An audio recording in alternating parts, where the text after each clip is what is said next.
Destin here for IGN Live at E3 2016 with Deej. How's it going, Deej? It's good to be here. Thanks for having me on the show. Yeah, you're here to talk about Destiny. As usual. Yes, Rise of Iron is on the way. Why don't you tell us a little bit about the campaign and the SIVA and how all that works? I would love to. So, as you know, Destiny, Rise of Iron is going to be a large expansion to the world of Destiny. And when we say large expansion, we mean that we're telling new stories, we're sending you to new places to explore. There's a new social space. You have the opportunity to become an Iron Lord. And that is essentially the player fantasy that we're embracing with this new campaign. The story that we're telling is of the tradition of Lord Saladin and his legendary order of heroes. They were some of the original protectors of humanity before any of the current Guardians were born. They looked out across old Russia from atop their mountain fortress at the top of Fellwinter Peak, and once upon a time, they confronted an ancient evil, some Golden Age technology that was like a technological plague, you know, it was ravenous and destructive, and they sacrificed their very lives to contain that deep within the vaults below old Russia.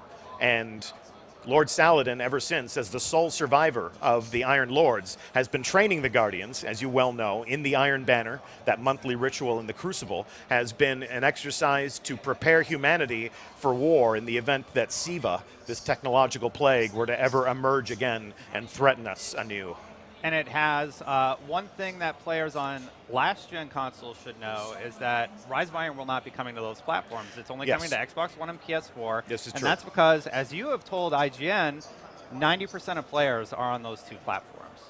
It's true that most of our community is on what we're calling current generation platforms. But this isn't a matter of deciding that 10% isn't worthy of our efforts. What we've encountered at this phase of development in Destiny, with so many places to go, with so many different stories to experience, we've reached a point where in order to deliver new content and tell new stories and let them explore new environments on the legacy generation consoles, we'd have to start subtracting from the experience that they already know. And there are still people who are going through the original Destiny experience for the first time.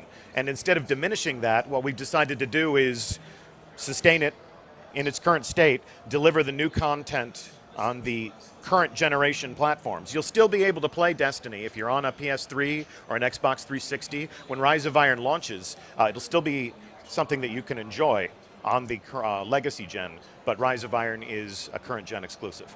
Got it. So you had to make that decision to add the new content. Yeah. One thing Bungie is also known for is fantastic multiplayer. You created Forge with Halo. Yeah. What new modes are you adding in Rise of Iron? You mentioned new modes, maps, and features. Yeah, that is essentially, I mean, with Lord Saladin as the central figure in this new campaign, you know that the Crucible is going to be an interesting place to be. We're going to be unveiling the full suite of Crucible features later on this summer. As you said, there is a new game mode for Guardian versus Guardian combat. There are some new maps, and we're going to be doing some interesting things to make sure that people enjoy returning to the Crucible and enjoying some healthy competition with their friends. A suite of features. That sounds quite promising. So why don't you tell us a little bit about these new armor sets that we're getting? We've seen the raid set. Yeah. We've seen the campaign set that we'll get, where you become an Iron Lord, and the new trial set.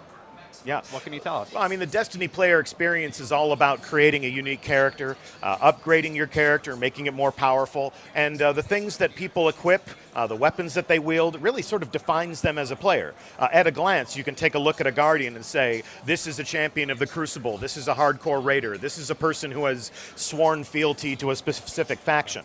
And we're going to pay off all of that across the entire spectrum of the player experience. So no matter what you love about Destiny, we're going to have those new things for you to do. And adding those things to your vault, adding new weapons to your arsenal is a huge part of the evolution of your character. And with an expansion, or even with a game update like you saw with the April update, we like to give people new things to aspire to. And we're doing that in just about every facet of the things that people love to do with Rise of Iron. Speaking of things to aspire to, you have Gjallarhorn. It's Yes. coming back. That was a weapon you actually took out of Destiny because you felt it was too powerful, or like people were like, if you don't have Gjallarhorn, you can't do the raid. How are you implementing it this time where it's going to remain? Well, it was just something that we didn't bring forward into the second year of Destiny. It's still in the game. people can still use it if they love it. True. Those still old activities that you can, if you feel like you want to take down Atheon in the Vault of Glass, the Gallarhorn is still at your disposal. We're still finding that people are, playing their first raids even to this day, and that's a great way to experience old content is with someone who's never experienced it for themselves. What we're doing with the Gallarhorn in Rise of Iron is we're bringing its power levels up so it'll be a relevant implement of destruction against this new enemy. So the Gallarhorn is now the product of a quest.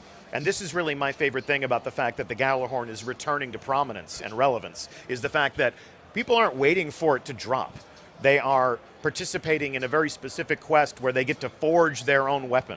They get to recover relics and shards of armor from fallen heroes, and they get to build their own exotic rocket launcher. So we're removing so much of the angst and the uncertainty over how do I get it? When does it drop? Is Xur ever going to sell the Gallarhorn? Xur should never sell the Gallarhorn. Now everyone has a real cool sense of ownership because the Gallarhorn is a thing that they made. It's a product of their action and their adventure. So people know how to acquire it, they can go after it, and once it's theirs, they know why they have it, and they have interesting memories from their own gameplay. Is it going to be a legendary or exotic this time around? I believe it's going to be another exotic weapon. It always has been exotic, so I believe that's exactly how it's going to behave. Got it. Are there going to be achievements or trophies with this release? You know what? You've stumped me. You don't know? You've stumped me. I do not know. But as soon as I get that information, I will whisper it to you through the back channels of the internet. Destiny is all about community, so I reached out to some prominent community members for their Destiny questions. We have a tough one up front from Gathalion. He says, where is it here? The content drought of year 2 was hard on the dedicated community. Post Rise of Iron launch, can we expect a more robust and significant stream of content and investment opportunities? Thank you, Gathalion, for that question. Sure.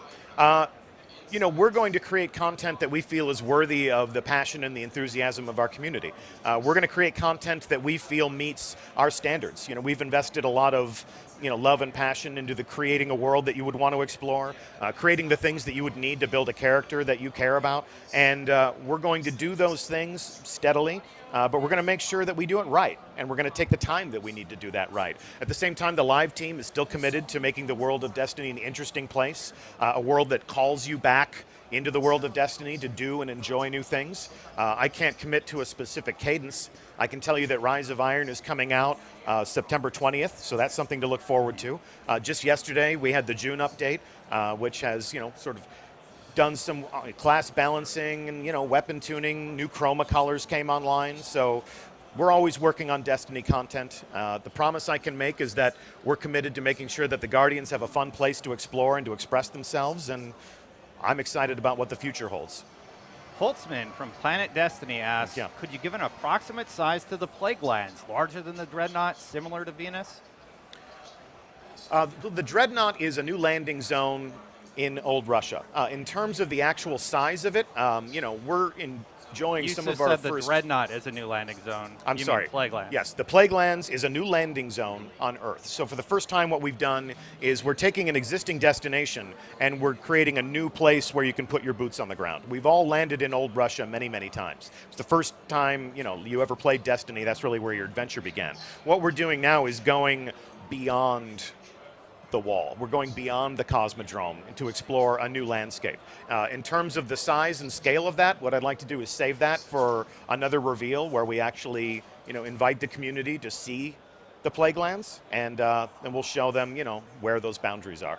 Got it. Well, we have some more community questions, but we're going to save those for Fireteam Chat, which we're recording tonight with you guys. Yes. So stay tuned for that. Deej, thank you so much for coming on the show today. Thanks for having me. Guys, if you want more on Destiny, you're already in the right place. IGN.